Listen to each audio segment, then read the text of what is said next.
Akala kasi ng customer sira na yung battery niya. Tingnan nyo, ang ganda-ganda pa naman, oh. 1 year pa lang daw yan, guys. Sabi ng customer ko, sira na daw yung battery. Pero sa iba niya nabili, hindi naman dito sa akin. Sabi ko nga, sir, may warranty yan. 21 months ang warranty ng Motolite Gold. Kaya lang daw guys, naiwala na kasi, tinago niya kasi yung warranty card kaya nawawala. So kayo guys, huwag niyong itatago yung warranty card. Inalis ko na yung QR code, tinapon ko, ayan. Ayan guys, wala nang warranty yung battery na yan.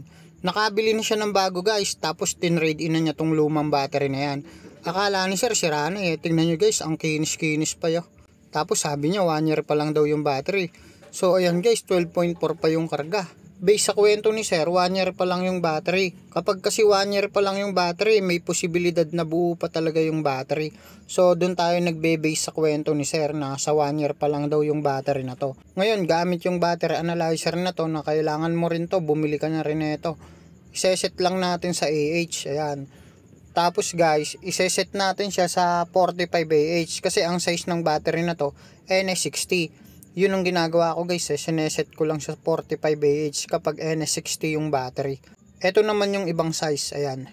Sundin nyo lang yan guys, ganyan kasi ginagawa ko eh. Okay naman, accurate naman guys. So eto guys, sira na talaga yung battery, 1% na lang, ayan guys. So duda pa nga ako dito kaya chinek ko pa yung tubig ng battery.